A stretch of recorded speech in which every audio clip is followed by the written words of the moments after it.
2024 का लोकसभा चुनाव अब धीरे धीरे रफ्तार पकड़ रहा है। प्रत्याशियों की घोषणा लगभग हो चुकी है। कुछ दलों द्वारा, कुछ गठबंधनों द्वारा कुछ सीटों पर अभी भी प्रत्याशी डिक्लेयर नहीं है, जैसा कि कांग्रेस के कुछ सीट जैसे कि रायबरेली, अमेठी जैसे वीवीआईपी सीट्स पे अभी कैंडिडेट्स डिक्लेयर नहीं है। लेकिन धीरे धीरे अब चुनाव रफ्तार पकड़ रहा है और उसमें इम्पॉर्टेंट ये भी है कि पार्टियां अब अपने घोषणा पत्र को लेकर लोगों के सामने आ रही हैं। कल कांग्रेस पार्टी का घोषणा पत्र आया। उसमें कांग्रेस पार्टी ने आने वाले चुनाव में जीत के बाद बहुत तरह के वादे किए हैं। उनके कुछ प्रमुख वादे हैं, जैसे कि लोकतंत्र और संविधान की पुनर्स्थापना, जो कि 2019 के चुनाव में भी उन्होंने कहा था कि लोकतंत्र खत्म हो रहा है, संविधान को बदलने की कोशिश की जा रही है और देश का आखिरी चुनाव है। उसी तरह इस चुनाव को भी देश का आखिरी चुनाव बताया जा रहा है, कुछ नया नहीं है। इसके अलावा मानहानि का कानून जो है, डिफेमेशन का कानून, उसको भी खत्म करने की बात कांग्रेस कह रही है। कांग्रेस इसी तरह पिछले बार जो देशद्रोह का कानून था उसको खत्म करने की बात कह रही थी। अब कांग्रेस अपने इस मैनिफेस्टो में मानहानि का कानून बदलने की बात कह रही है और मानहानि का कानून खत्म करने की बात कह रही है। मतलब गजब है। अगर एक पार्टी के तौर पर पूरे सम्मान के साथ कांग्रेस का कोई मान नहीं है तो इसका मतलब दूसरों की मानहानि नहीं होती है। बेसिकली वो चाहते हैं कि उनको झूठ बोलने की आज़ादी दे दी जाए। किसी भी कॉरपोरेट के बारे में, किसी भी व्यक्ति के बारे में कुछ भी अनाप शनाप झूठ बोल दिया जाए और उसका जो इकोसिस्टम है कांग्रेस का, वो बेसिकली झूठ पे ही चलता है।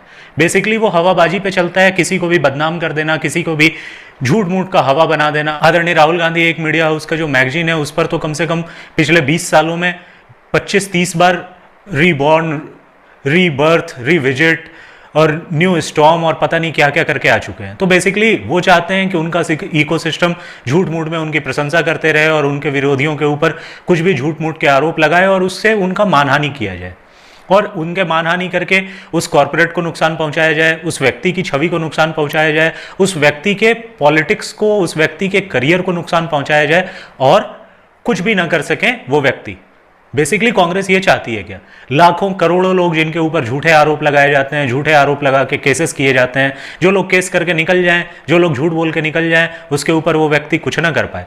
कांग्रेस का पूरे सम्मान के साथ ये कहूँगा, कांग्रेस पार्टी का अगर खुद मान ना हो, अगर कांग्रेस पार्टी के नेताओं का खुद का मान नहीं हो तो अच्छी बात है, लेकिन ये कानून खत्म करना, इस तरह से तो एक अराजकता फैल जाएगी, झूठ का बोलबाला हो जाएगा और कितने सारे लोगों के ऊपर झूठे आरोप लगा के कोई भी बंदा निकल जाएगा। समय समय पर जो सरकारें लॉ एंड ऑर्डर बनाने के लिए इंटरनेट बंद करती हैं, लॉ एंड ऑर्डर के लिए जो लव जिहाद का कानून आया था, उन सब कानूनों को हटाने की भी बात कह रही है। इंटरनेट बैन की बात को कंट्रोल किया जाएगा, ये कांग्रेस कह रही है।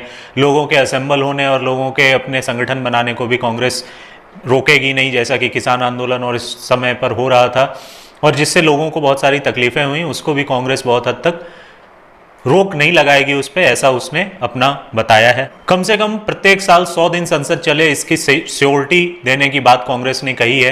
हालांकि संसद पिछले 5 सालों में बहुत ज़्यादा डिस्टर्ब क्यों रही, किस पार्टी की वजह से रही, ये आप भी जानते हैं, मैं भी जानता हूँ। विपक्ष ने उसमें बहुत ज़्यादा हैम्पर किया है, लेकिन अब कांग्रेस कह रही है कि वो कम से कम 1 साल में 100 दिन संसद चले, इसके लिए प्रयास करेगी। संवैधानिक संस्थाओं, लोकतंत्र जैसा कि नारा और रेटरिक चल रहा है बार बार कांग्रेस का, उसके लिए कांग्रेस ने यह भी कहा है कि दोनों सदनों के जो अध्यक्ष होंगे उन लोगों को अपनी पार्टियों से रिलेशन खत्म करना पड़ेगा। अब ये कैसे होगा? लोग जब संवैधानिक पदों पे जाते हैं तो क्या उनके पार्टियों से रिलेशन खत्म हो जाता है? समझ में नहीं आता। कांग्रेस ही वो पार्टी है जो लोगों को राज्यपाल के पद पर डालती है और उसके बाद वो लोग राज्यपाल से हट के आते हैं और सांसद का चुनाव लड़ते हैं। तो कांग्रेस ये सब कैसे करेगी, ये रोड मैप उसने नहीं बताया, लेकिन वादे किए हैं। कुल 48 पेजेस का उसका घोषणा पत्र आया है और उस घोषणा पत्र में उन्होंने 400 से ज़्यादा वादे किए हैं। अग्निवीर स्कीम को खत्म करने की भी बात की है कांग्रेस ने। जो न्यू एजुकेशन पॉलिसी है उसमें चेंज की बात की है। नीट एग्जाम को भी फिर से रिवाइज करने की बात की है, रिव्यू करने की बात की है। बुलडोजर जस्टिस बंद करने की बात कही गई है। हिरासत में मौतों को रोकने की बात की गई है। एनकाउंटर्स को रोकने की बात की गई है। LGBTQ के लिए कानून बनाने की बात की गई है। लोग किसी से भी शादी करें, निजता का अधिकार रखने की बात की गई है। किसी से भी शादी करें, किसी से भी प्यार करें, इसके मामले में सरकार का हस्तक्षेप कम से कम होगा, इसके बारे में बात कही गई है। और साथ ही साथ कांग्रेस के जो मुद्दे हमेशा से रहे हैं, पिछले 10 सालों में जिसको वो बार बार उठाती रही, बार बार मुंह की खाती रही, चाहे वो रफायल हो, चाहे पेगासस, सुप्रीम कोर्ट और जजेस के लिए जो उन्होंने बात की है पहले भी, वो सारे मुद्दे हों, उन सारे मुद्दों पर कांग्रेस फिर से आई है और उसने ये भी कहा है, नोटबंदी का जो इशू था उस पर यह भी कहा है कि वो लोग गवर्नमेंट ऑफ इंडिया, जो करंट गवर्नमेंट है, जो मोदी गवर्नमेंट है, उसके खिलाफ जांच भी करेगी कि उसमें क्या चीज़ सही है, क्या गलत है। सुप्रीम कोर्ट ने भरे क्लीन चिट दे दी हो मोदी गवर्नमेंट को नोटबंदी पर, लेकिन कांग्रेस फिर से इसको रिविजिट करेगी, जीएसटी को फिर से रिविजिट करेगी। और कांग्रेस के जो दिवा स्वप्न है, जो ये सपने सारे दिखाए हैं, उसमें आप एक सिंपल सा इकोनॉमिक टर्मिनोलॉजी ले लीजिए कि अग्निवीर स्कीम जो है, इसका एक्सपेक्टेड है जो अगले 20 सालों के लिए है कि 2044 तक इसमें 2 लाख करोड़ से ज्यादा की सेविंग्स होगी। लेकिन कांग्रेस जो अग्निवीर स्कीम को बंद करने की बात कह रही है, उसमें फिर 25,000 करोड़ रुपए का और ज्यादा खर्च आएगा। जो सेविंग्स होनी है वो तो नहीं ही होगी, खर्च और बढ़ जाएगा। ईडी, सीबीआई, आईटी के जो केसेस विपक्षी दलों के नेताओं पे चल रहे थे और बाद में वो जब बीजेपी में शामिल हो गए तो वो केसेस जो हट गए हैं, उनको भी फिर से रीओपन करने की बात कांग्रेस पार्टी ने कही है। फॉरेन रिलेशंस के फ्रंट पे नेपाल, भूटान, बांग्लादेश के साथ साथ मालदीव से भी रिलेशन सुधारने की बात कही गई है। साथ ही साथ ये भी कहा है कि चाइना के साथ जो हमारा अभी करंट डिस्प्यूट चल रहा है, जिसमें कांग्रेस का क्लेम है कि हम लोग पहले जहां पेट्रोलिंग करने जाते थे उन पेट्रोलिंग पॉइंट्स पर अभी नहीं जा पा रहे हैं, तो उसमें भी जो स्थिति थी उसी स्थिति को फिर से बहाल किया जाएगा। ये बताना कांग्रेस भूल गई कि कौन सी स्थिति पे वापस जाएंगे, 2020 वाली स्थिति पे या 1962 के पहले वाली स्थिति पे। शायद इसमें थोड़ा सा उनको अनकंफर्टेबल हो रहे थे कि 1962 की स्थिति के बारे में बात कैसे करें। एक और इंपॉर्टेंट उनका वादा है कि मणिपुर की सरकार को बर्खास्त करेंगे। हालांकि आरोप वो बीजेपी पे लगाते हैं कि लोकतंत्र खतरे में है, लेकिन चुनी हुई मणिपुर की सरकार को वो बर्खास्त करेंगे, ऐसा कुछ मीडिया रिपोर्ट्स में आया है। इस बार हर एक चीज में जो रेवड़ी स्कीम्स है उसके बारे में बहुत सारी बात की है। पिछली बार आदरणीय राहुल गांधी जी को किसी ने पकड़ा दिया था जीडीपी का परसेंटेज, और वो शिक्षा पे और स्वास्थ्य पर जीडीपी का परसेंटेज बताते फिर रहे थे। इस बार वो एक अमाउंट बताते फिर रहे हैं कि एक व्यक्ति को वो क्या देंगे। प्रत्येक गरीब परिवार के सबसे बुजुर्ग महिला को वो 1 लाख रुपए प्रति वर्ष देने की बात कर रहे हैं। पिछले साल वो 72,000 रुपए था, इस बार उसमें बढ़ोतरी हुई है 5 साल बाद और वो 1 लाख प्रति वर्ष हो गया है। 25 साल से कम के युवाओं को जो कि डिप्लोमा या डिग्री होल्डर हैं, उनको 1 साल का इंटर्नशिप दिलवाएगी गवर्नमेंट, और 1 लाख रुपए प्रति साल के हिसाब से वो इंटर्नशिप दिलवाएगी। हालांकि इसके बारे में क्या उन्होंने कॉर्पोरेट सेक्टर से बात की है और क्या गवर्नमेंट सेक्टर में इतने सारे इंटर्नशिप देने की क्षमता है, इसके बारे में बहुत ज्यादा उन्होंने बात नहीं की। न्यायपालिका के बारे में सुधार की उन्होंने बात की है और सुधार के नाम पे वही एनसीटी लाने की बात कह रहे हैं वो, जिसको कि मोदी गवर्नमेंट पहले ही लेके आई थी और जिसको सुप्रीम कोर्ट ने स्ट्राइक डाउन कर दिया था।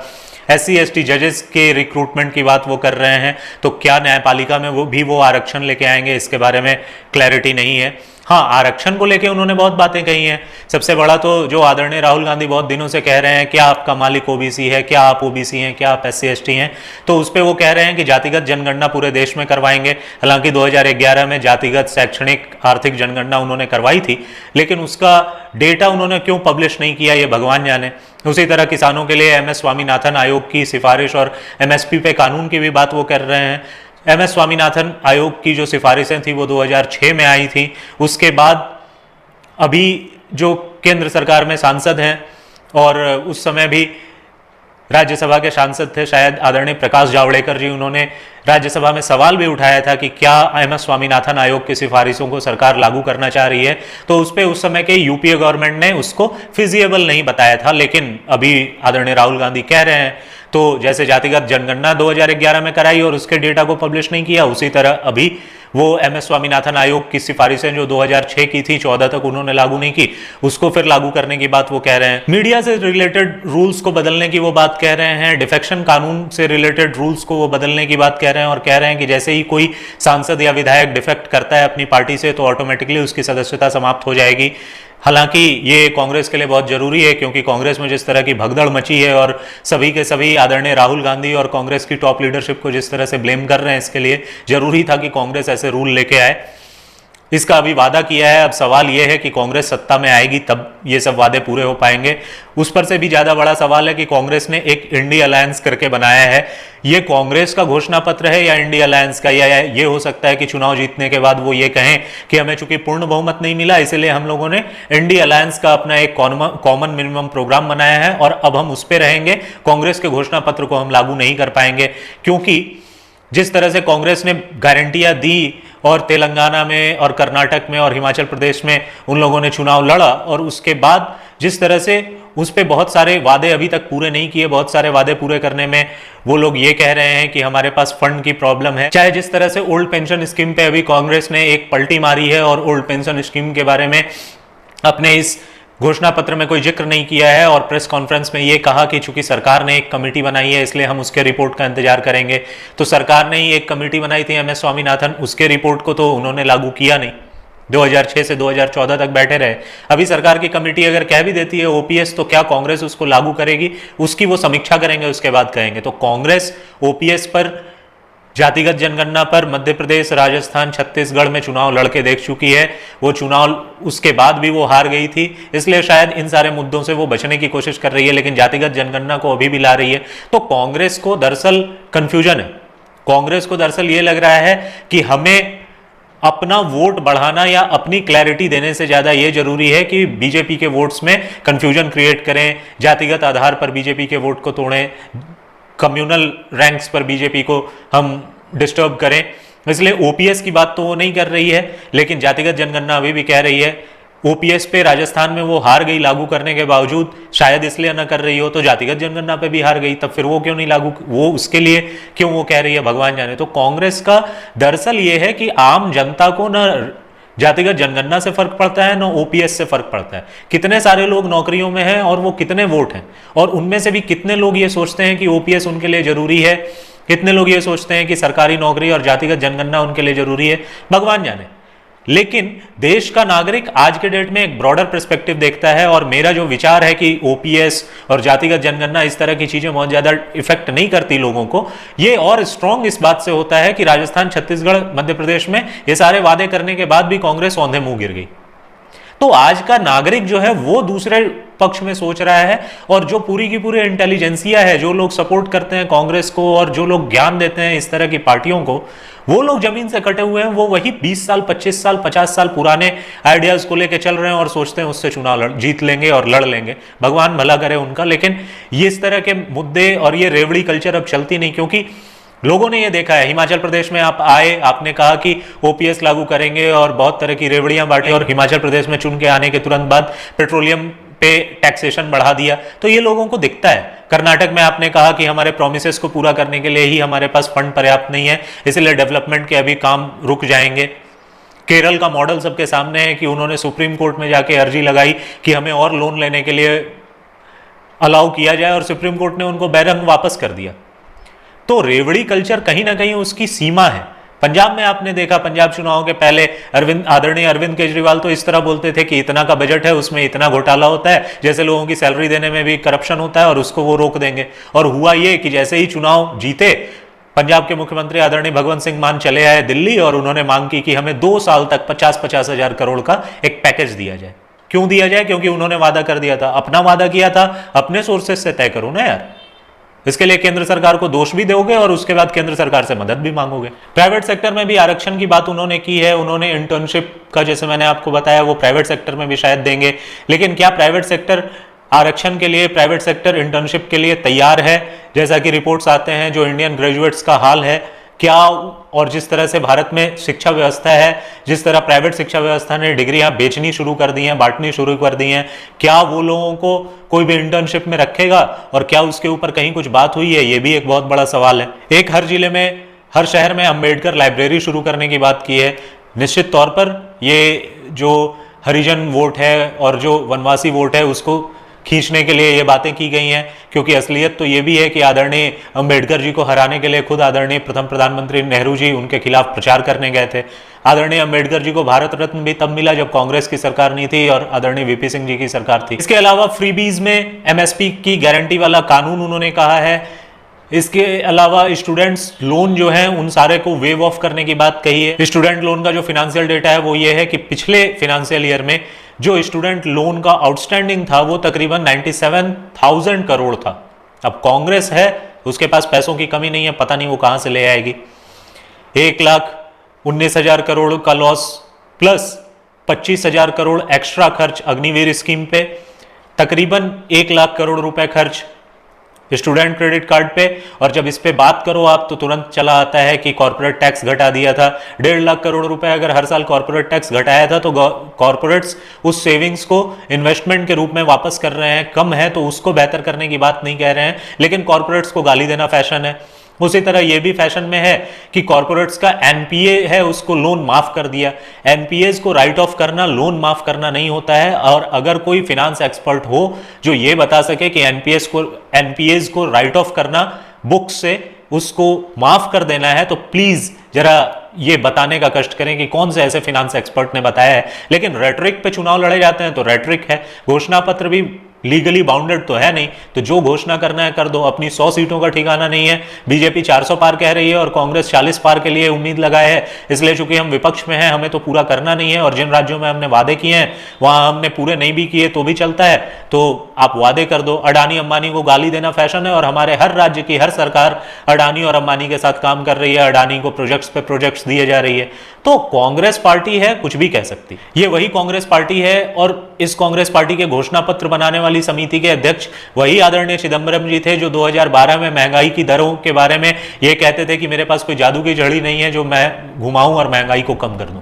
तो कांग्रेस का कहना और कांग्रेस जब पावर में रहती है करना, उसमें बहुत बड़ा जमीन आसमान का अंतर है। और जनता भी ये समझती है, इसलिए घोषणा पत्र सिर्फ एक प्रोसेस होता है, लोगों को बहुत ज्यादा इंटरेस्ट इसमें रहता नहीं है। एक स्टडी भी आई थी और वो स्टडी उसमें सर्वे ने दिखाया कि 2019 के चुनाव में सिर्फ 3% ऐसे लोग थे जिन्होंने घोषणा पत्र के बेसिस पे वोट किया था।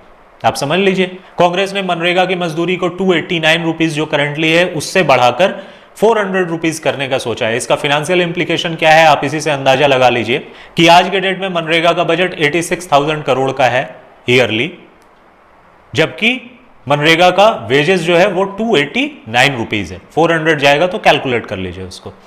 इसी तरह प्रत्येक गरीब परिवार की सबसे बुजुर्ग महिला को 1,00,000 रुपए देना सालाना, आप उसका कैलकुलेशन कर सकते हैं। बहुत तरह के कैलकुलेशंस आ रहे हैं। एक कैलकुलेशन यह है कि लगभग 15 लाख करोड़ का उसका बोझ पड़ेगा।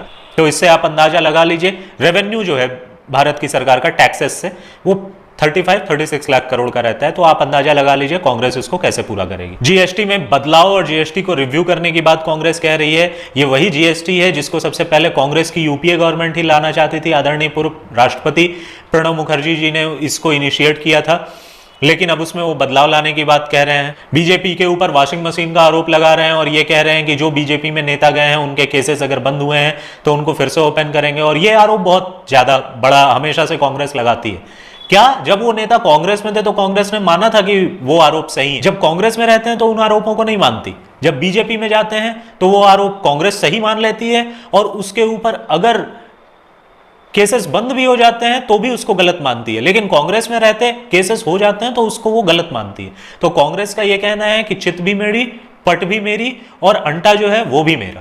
ईवीएम के ऊपर बहुत कहानियां हुई, बहुत रोना गाना हुआ, लेकिन कांग्रेस ईवीएम को रहने देगी बट वीवीपैट के सारे पर्चियों को वो मिलान करेगी। वो क्या कहना चाहते हैं, क्या करना चाहते हैं, भगवान जाने। रफाल, नोटबंदी, जीएसटी,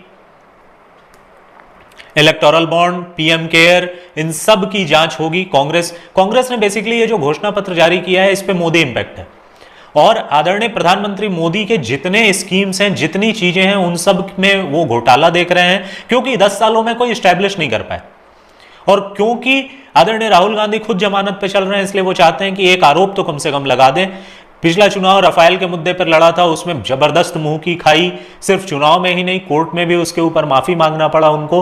और उसके बाद भी वो ये हिम्मत कर रहे हैं कि रफाल को वो फिर से जांच करेंगे। सुप्रीम कोर्ट ने क्लैरिटी दे दी है उसके बावजूद, तो खैर कुछ कहा ही नहीं जा सकता। वही है कि कांग्रेस जानती है उनको 40 पार नहीं आना है तो कुछ भी वादा कर दो। इलेक्टोरल बॉन्ड्स पे लगातार कांग्रेस बोल रही है, उसी इलेक्टोरल बॉन्ड से कांग्रेस को 1900 करोड़ के लगभग मिला, कांग्रेस ने वो बचा लिया। टीएमसी को मिला, बीआरएस को मिला। केंद्र सरकार में बीजेपी है, बीजेपी ने उसमें उगाही की। आदरणीय राहुल गांधी कहते हैं एक्सटॉर्शन लिया, कांग्रेस की जो 2-3 राज्य में सरकार है, क्या उन्होंने भी एक्सटॉर्शन लिया था? टीएमसी की एक राज्य में सरकार है, उन्होंने एक्सटॉर्शन लिया है? अगर एक्सटॉर्शन है तो सबने लिया होगा। और कांग्रेस चूंकि 50-55 साल देश में सत्ता पे रही है, तो उसको पता है कि एक्सटॉर्शन लिया जाता है सरकारों द्वारा, तो सबने लिया होगा। फिर सिर्फ बीजेपी को क्यों ब्लेम कर रहे हो? आपने अगर एक्सटॉर्शन लिया है तो आप ही सबसे बड़े आरोपी हो, आप सबसे बड़े गुनहगार हो। और अगर आपने नहीं लिया है तो जिस तरह लोगों ने आपको चंदा दिया वैसे बीजेपी को दिया, इसमें कौन सी बड़ी बात हो गई? लेकिन रेटरिक पे चुनाव लड़े जाते हैं, नारेबाजी से। पूरे कांग्रेस के घोषणा पत्र में नया क्या करेगी इसके बारे में कुछ नहीं है। मोदी गवर्नमेंट के स्कीम्स की जांच ही करेगी, मोदी गवर्नमेंट के स्कीम्स पे ही बेस्ड, चाहे वो जनधन अकाउंट खोले जाना हो, चाहे यूपीआई हो, जिसके बारे में कांग्रेस के घोषणा पत्र कमेटी के अध्यक्ष आदरणीय चिदंबरम जी लोग संसद में सवाल उठा चुके हैं। उसी स्कीम के द्वारा डीबीटी के माध्यम से कांग्रेस लोगों को रेवड़ियां बांटेगी, ये कांग्रेस मान रही है। लेकिन सवाल फिर भी उन्होंने उठाए थे, तो पहले उनको क्लैरिटी करना चाहिए कि मोदी गवर्नमेंट ने कम से कम जनधन अकाउंट खोल के तो सही किया, डीबीटी करके तो सही किया। लेकिन फिर कांग्रेस कैसे रह जाएगी? कांग्रेस का ये सोचना है कि खाता ना भाई, हम जो कहें सही, हम ही सिर्फ हैं, हम ही सामंत हैं, हम ही नेता हैं, हम ही मालिक हैं देश के, हमारे अलावा तो कोई कुछ अच्छा कर नहीं सकता। माइनॉरिटीज और अल्पसंख्यक कांग्रेस के सबसे ज्यादा प्यारे हैं। कांग्रेस ने सिंपल सा कह दिया है, हम बहुसंख्यकवाद के खिलाफ हैं। बहुसंख्यकवाद यानी भारत में बहुसंख्यक हिंदू हैं, तो आप मतलब इसका निकाल सकते हैं। कांग्रेस के घोषणा पत्र में अल्पसंख्यकों को लेकर एक पूरी की पूरा चैप्टर है। उस अल्पसंख्यकों में पारसी कितने आते हैं, जैन कितने आते हैं, बौद्ध कितने आते हैं नहीं पता, लेकिन मुस्लिमों के लिए उनकी शिक्षा, स्वास्थ्य और समान अधिकार के लिए और समान अवसर के लिए कांग्रेस प्रयास करेगी। क्या अभी अवसर नहीं मिल रहे हैं? और अगर अभी नहीं मिल रहे हैं तो 55 साल आपने राज किया, आपने क्या किया है बताना चाहिए आपको देश को। तो कांग्रेस की मुस्लिमों को लेकर जो पहले भी थी पूरी की पूरी पार्शियलिटी वाली, वही पॉलिटिक्स अभी भी वो दिखा रहे हैं अपने घोषणा पत्र के जरिए। कांग्रेस को ये क्लियर करना चाहिए था कि क्या दंगा नियंत्रण का उन्होंने जो वायलेंस वाला बिल लाया था, वो लाने की कोशिश कर रहे थे, क्या वो बिल वो फिर से इंट्रोड्यूस करेंगे? इसके बारे में उन्होंने नहीं बताया, ये बताना चाहिए था उन्हें। 30 लाख सरकारी जो केंद्र सरकार के पद हैं जो खाली पड़े हैं उसको भरने की उन्होंने बात की है, और वो रिजर्वेशन भी उसमें बढ़ाएंगे। उन्होंने कहा है कि जातिगत जनगणना जितनी जिसकी भागीदारी उतनी उसकी हिस्सेदारी, और उसके लिए वो 50% के जो कैप लगाया है सुप्रीम कोर्ट ने, उसको भी वो कानून में चेंज करके उसको चेंज करेंगे। इसी तरह मीडिया के लिए कानून चेंज करेंगे। इसलिए इसी तरह जो चुने हुए जनप्रतिनिधि हैं उनका डिफेक्शन से रिलेटेड कानून चेंज करेंगे। लेकिन संविधान कौन बदलना चाह रहा है? बीजेपी। तो कांग्रेस है। कांग्रेस की बातों में लॉजिक, और सिर्फ कांग्रेस नहीं, उसके जितने इकोसिस्टम के लोग हैं, जितने बड़के पत्रकार लोग हैं, जितने बड़े बड़े एकेडमिया लोग हैं, जितने बड़े बड़े थिंकर हैं, सबके बातों में लॉजिक मत ढूंढिए आप। जो उन्होंने कहा सुन लीजिए। खाता ना भाई कांग्रेस हमेशा सही, खाता ना भाई ज्ञानीजन हमेशा सही। ज्ञान जो दे रहे हैं उनकी बात मान लीजिए। क्या कांग्रेस जो कॉर्पोरेट का टैक्स रिलीफ दिया गया उसको वापस लाएगी? उस टैक्स बर्डन को फिर से लाएगी? सुपर रिच के ऊपर फिर से लगाएगी टैक्स? और अगर सुपर रिच के ऊपर फिर से स्पेशल टैक्स लगाएगी तो उसका कितना रेवेन्यू जनरेट होगा उससे? कांग्रेस अगर टैक्सेशन फिर बढ़ाएगी तो उससे बिजनेस तो ऑब्वियसली इंडिया में हैम्पर होगा, इन्वेस्टमेंट हैम्पर होगा। लेकिन क्या वो करेगी? कांग्रेस ने यह भी नहीं कहा है, इसके बारे में भी क्लैरिटी नहीं दी है। ये क्लैरिटी दी है कि मिडिल क्लास के ऊपर नया टैक्सेशन नहीं लगाएंगे। तो फिर भैया फंड कैसे आएगा ये तो बताना चाहिए था। और सबसे बड़ी बात है कि कांग्रेस टैक्स लगाएगी नहीं, कांग्रेस टैक्स बढ़ाएगी नहीं, कॉर्पोरेट्स पे टैक्स लगाएगी कि नहीं लगाएगी ये बता नहीं रही है, सुपर रिच के ऊपर टैक्स लगाएगी कि नहीं लगाएगी बता नहीं रही है, मिडिल क्लास पे टैक्स नहीं लगाएगी ये उसने बता दिया है। तो फिर वो पैसे कहां से लाएगी? और फिर वो कांग्रेस का दौर, वो करप्शन वाला दौर, उसमें कांग्रेस का जो कमीशन होगा, गवर्नमेंट का जो कमीशन होगा, नेताओं के ऊपर जो करप्शन के चार्जेस लगेंगे, वो पैसा अलग से कहां से आएगा ये कांग्रेस को बताना चाहिए।